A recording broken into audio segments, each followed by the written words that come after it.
Welcome to the Deep Dive, your shortcut to being genuinely well-informed. We aim to be, packed with surprising facts and just enough humor to keep you hooked. That's the plan. So today, we're embarking on a pretty fascinating deep dive, looking into two extraordinary places you might not immediately connect: Mayotte and Guyane. You probably know Guyane better as French Guiana. Right. What makes them so compelling? Well, they are both French overseas departments and regions. Quite a connection given the distance. Exactly. So our mission, as always, is to sift through the source material you've provided your research notes and uncover the most important facts, those surprising details, and the cultural insights that make these territories utterly unique. Okay, let's unpack this. What's immediately striking, I think, is this incredible geographic paradox.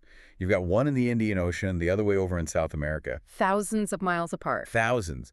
Yet both are an intrinsic part of France.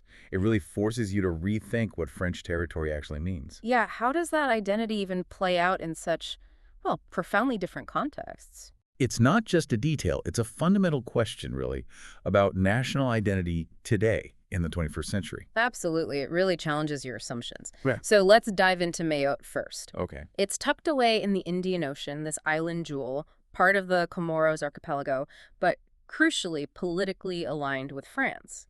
Our notes highlight its foundational identity as an Afro-Islamic culture fused with French governance. That fusion is key. Yeah, the majority Muslim population means Islamic traditions aren't just practice, they're woven into the very fabric of daily life. Right. But what truly grabbed my attention from your research is the strong matrilineal society, Ah, yes. That's quite distinctive. where property and even the family name often pass through the mother. It's a powerful distinction, isn't it? It really is. It shapes community life significantly. And life there really centers on the tightly knit village community, deep respect for elders, and these celebrations rooted in both religious and life milestones. So if we cross the globe now to Guyane, on the northern coast of South America, bordering Brazil and Suriname, you encounter an entirely different kind of French identity. Completely different vibe, I imagine. Totally. Here, the term multicultural melting pot isn't a cliche. It's like a living reality. It's shaped by the dense Amazonian jungle, the powerful rivers. So geography plays a huge role. Immense. You have Creole, indigenous communities, Maroon communities who are descendants of escaped enslaved Africans. Right, the Bushanang peoples. Exactly. Oh. Then Hmong, who are Laotian immigrants, alongside Brazilian, Chinese, and French communities. It's this remarkable mosaic, Wow. each thread contributing to a vibrant, often unique way of life. And if we connect this to the bigger picture, Well, it really highlights how geography and historical migration create these incredibly rich, distinct cultural tapestries. and these aren't just abstract ideas, right? They lead to tangible differences in how people live, work. Express themselves, yeah. Can you truly imagine such profoundly different landscapes and cultures thriving under one national flag? It's remarkable. It really is. And it makes their histories, while both tied to France, even more fascinating in how they diverge. Let's get into that. Okay, Mayotte's journey to French alignment is singular. Your notes mention early settlements by diverse peoples, but the pivotal moment seems to be 1841. Right, when France officially purchased Mayotte from a local sultan. Then fast forward to 1974, a crucial vote. This is fascinating. Unlike the other Comoros Islands that opted for independence, Mayotte chose to stay. Overwhelmingly. overwhelmingly chose to remain French. Now, this decision, of course, hasn't been without its complexities. No, definitely not. Decades of diplomatic tension with the Comoros followed. And ultimately, it led to Mayotte becoming France's 101st department in 2011. Officially part of France, like any region in mainland France, legally speaking. Yet even today, it grapples with significant issues. Yeah. Poverty, considerable illegal immigration, especially from the Comoros. Which puts enormous strain on resources. And a limited infrastructure, a palpable inequality compared to mainland France.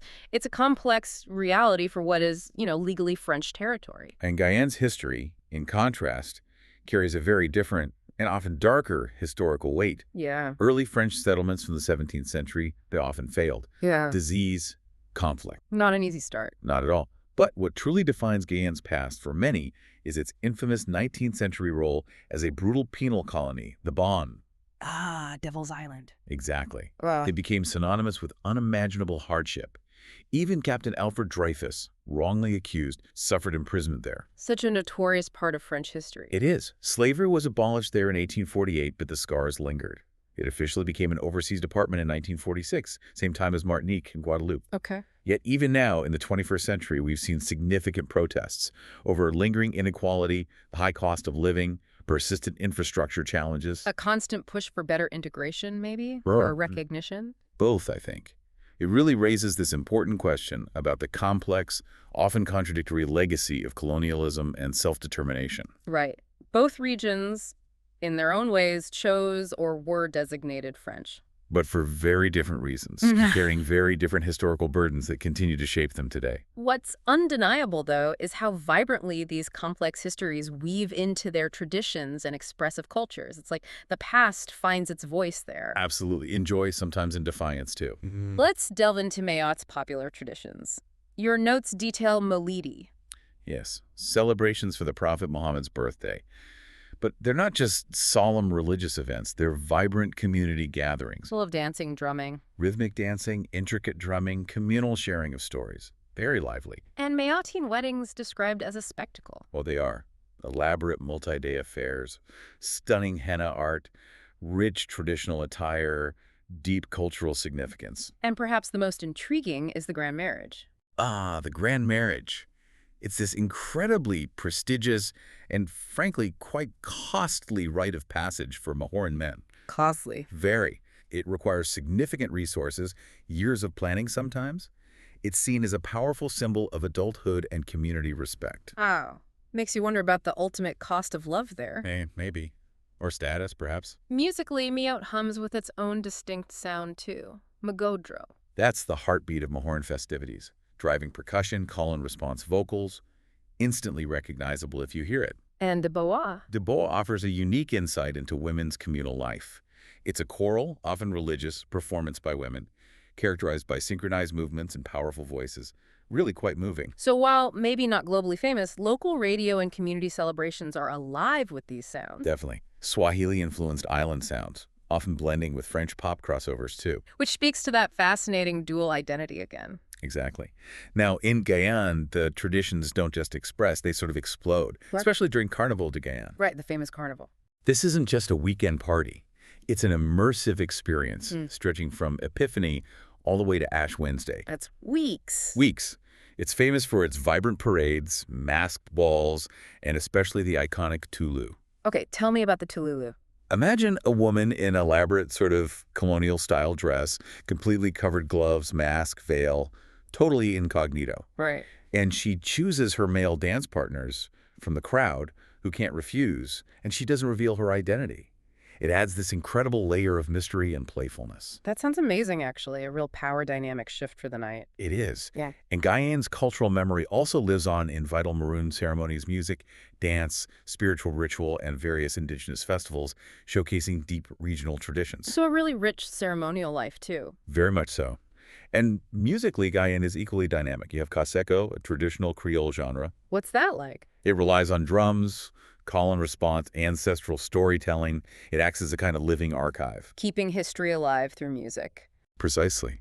And Racine, or roots music, isn't just a style. It's often a deliberate act of cultural preservation and resistance. Each note an echo against historical erasure. Powerful stuff. Yeah. But here's where it gets really interesting. Despite their huge geographical distance, both cultures use music and tradition as utterly vital forms of identity and resilience. They're not just entertainment.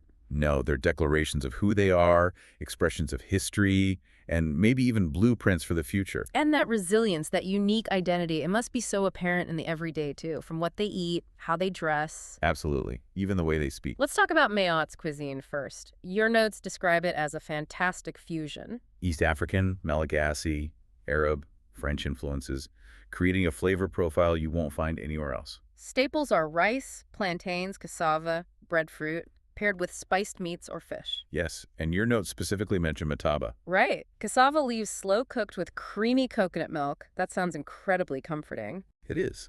And pilau, a spiced rice with meat from Swahili tradition, often for special occasions. You'd also find street vendors selling grilled brochettes. And those beloved savory samosas, A definite Indian Ocean influence there. And the heavy use of coconut, vanilla, yams infuses everything with a distinct island flavor. Richness, sweetness, yeah. Yeah. It's very characteristic. For clothing, women traditionally wear the saluva. A large, colorful wrap dress, elegant and practical, often paired with a matching shawl. And men commonly wear kandus, long shirts, and embroidered kufis, the caps. That's right. Henna is popular for women during celebrations, too.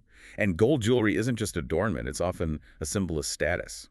What I find really cool, though, is how young people apparently blend Western fashion with these traditional touches. Yeah, like sneakers with a saluva. Yeah. It shows that cultural adaptation happening in real time. It's pretty neat. And when you listen closely in MOAT, you hear this blend of languages, too. Oh, yeah. French is official, but Shimor, a vibrant Swahili-based Bantu language, and Kibushi, a Malagasy dialect, are widely spoken, plus Arabic in religious contexts. Got it. Any key phrases? Well, then Druni is hello, but a phrase that really captures the spirit is Mayot Sitangoma. Which means? Mayot is my drum. It's a beautiful declaration of cultural pride, isn't it? It really is. And their mottos kind of summarize this. Mayot la belle, Mayot the beautiful. Alongside La République, c'est nous aussi. We are also the Republic. A clear, powerful statement about equality and recognition within France. Exactly. Now, switching to Guyane's cuisine, you find an equally mind-blowing fusion. Okay, hit me. Creole, Maroon, indigenous, French, Brazilian, Asian influences all coming together. It's a culinary adventure. The signature dish is arguably bouillon d'awara. Yes, this thick, hearty stew made from the awara fruit pulp. It's a real taste of the Amazon, very unique. You also find gratin de papaye in Colombo, which is like a curry stew. Flavorful. Manioc or cassava is a staple in countless forms. And the grilled river fish. Like the amara, sounds incredibly fresh. It is. And they even use plain mint vegetarian, a chili pepper that gives amazing flavor without the crazy heat. Oh, interesting. Flavor without fire. Exactly. And of course, fresh fruit juices are everywhere. Cashew fruit, guava, soursop, and rum. Rum is woven into drinks and cooking. Naturally. And style in Guyane. Practicality meets vibrancy. Lightweight tropical clothing, often bright prints, head wraps, sarongs common. And we mentioned the Tululu earlier, that iconic masked carnival costume. Right, where the complete anonymity is key. Layers of gloves, petticoats, veils, allows for this truly liberating, mysterious dance. Sounds incredible. And Maroon and indigenous communities maintain distinct ceremonial dress, too. Yes, for special occasions. Intricate beads, body paint, natural fibers. And youth fashion is this dynamic mix, casual streetwear, strong Afro-Caribbean flair. Okay, so linguistically, Guyane is another mosaic. Absolutely reflects its history and diverse population. French is official, but Guyanese Creole, French-based, influenced by African, Caribbean, indigenous languages, is widely spoken. It's a language born of resilience. Wow. You also hear Bushinang, the Maroon languages, and various indigenous languages like Wayana, Palakur, Kalina, plus Portuguese, Haitian Creole, Haitian dialects thrive in their communities. Any key Creole phrases there? A powerful one is "Nous la toujours," we're still here. A real testament to their enduring presence and spirit. That's quite something. And their provocative slogan, Guyane, c'est la France, is Guyane, France, that really highlights the ongoing questions of identity, equality, connection. Especially when paired with Guyane pluriethnique and Amazonie Française. Right. So what does this all mean? These everyday elements, food, clothes, language, they beautifully illustrate the intricate layers of identity in both places, how culture is lived, breathed, expressed moment by moment. Beyond the everyday, both MOAT and Guyane boast these incredible natural wonders that often define their modern lives, too. MOAT, for instance, is globally recognized for its breathtaking biodiversity. It's cradled by this stunning lagoon. And its coral reef is one of the largest in the world, hugely important. A vital artery for marine ecosystems, crucial for local fishing. And it's a sanctuary for iconic endangered species like dugongs. Sea cows, yeah. And various sea turtles that breed there. Its forests sound amazing too. Ylang-ylang, baobab, tropical fruit trees, and wildlife like lemurs, fruit bats. A real biodiversity hotspot in the Indian Ocean. As for its urban centers, Mamoudzou is the capital on the main island, Grande Terre. Zaoudzi was the historic former capital on Petite Terre. Right, the little island. You have Mount Chumbi, that iconic volcanic peak with panoramic views, and Nguja Beach, famous for sea turtles. And the architecture reflects the history, Creole-style homes, mosques, French-built buildings. Yeah, it tells a story. And the people and pop culture of MOAT, while maybe less known internationally, are incredibly vibrant. Artists like Tama and Mitoro Shamu. They're mixing traditional sounds with modern styles. Exactly. Giving voice to Mahoran identity, often grappling with the complexities of that dual heritage. Figures like El Maludi and Bako Sadia are local legends. And in politics, Fatima Akamos stands out. Yes, one of MOAT's first prominent female politicians, shows evolving societal roles. It seems while French media might often overlook MOAT. Online platforms are crucial for raising cultural awareness. Youth in MOAT especially are navigating this fascinating dual identity, culturally Mahoran, legally French, And using dance, drumming, spoken word. as powerful forms of cultural resistance and pride. It's a living dialogue about who they are. Really compelling. Okay, shifting to Guyane's natural environment. It's just dominated by the Amazon. That's utterly. Over 90% of the territory is rainforest. This isn't just forest, it's a sprawling, ancient ecosystem. Home to jaguars, macaws, caimans. Tiny poison dart frogs, howler monkeys, incredible wildlife, often elusive. The Oyapock and Moroni rivers are vital lifelines, too, for biodiversity and transport. And protected areas like the Guyana Amazonian Park. Which is actually France's largest national park. A true natural wonder. In terms of Guyane's cities and landmarks, Cayenne is the capital. Yes, known for its charming Creole wooden houses, Place des Palmistes. Saint-Laurent de Moroni is significant for its colonial prison complex. Camp de la Transportation. Grim but important history. Vital piece of history. Then there's Kourou, home to the European spaceport, the Centre Spatial Guyanais. That's a huge deal. Major employer. Major employer, yes, but also controversial. Ongoing land disputes with local communities. It's a stark contrast between high-tech and traditional land rights. Dills Island, the former prison site, is now a tourist destination. A somber one, yes. And Maripasula offers a glimpse into a deep jungle town, mostly accessible by river. The architecture reflects that mix, too. Creole cottages, French colonial buildings, traditional huts. It really does. And Guyane's population is truly this dynamic, multicultural mosaic. Beyond Creoles, you have distinct maroon communities, Oluku, Saramaka. Indigenous groups like the Wayana, Kalina, Palakar. Plus humbling refugees from Laos. Significant migrant communities from Suriname, Brazil, Haiti. It's incredibly diverse. Politically, Christian Taubira is a major figure. Born in Cayenne, prominent globally, known for her advocacy for slavery remembrance laws. And the Kourou Space Center, while an economic driver. Its impact on land disputes and the broader social fabric is a huge point of discussion. Meanwhile, a rising youth culture is creatively mixing Creole slang, French rap, and this strong pan-Caribbean pride. Forging a new identity. Exactly. Which brings up that important question again. How do these regions balance their profound natural heritage and distinct cultural identities with the realities, the demands of being part of a larger European nation? It's a tension that defines them, it seems. I think so. Wow. What an incredible journey we've taken today. From MOAT's unique Afro-Islamic matrilineal island life to Guyane's sprawling Amazonian melting pot, we've seen how both have forged these vibrant identities while navigating incredibly complex historical ties and distinct modern challenges, all under the umbrella of being French overseas territories. And we've truly seen how cultural pride and identity manifest in such distinct, powerful ways. Whether it's through the rhythmic, communal spirit of a Moulidi celebration in MOAT, or the mysterious, defiant energy of a Tululu in Guyane's carnival.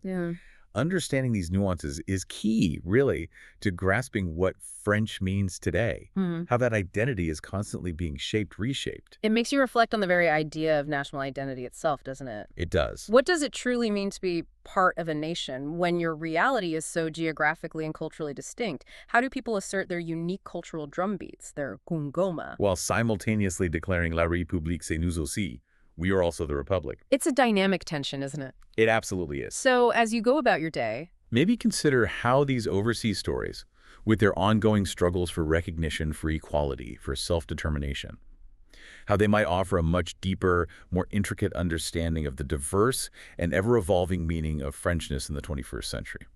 something to think about.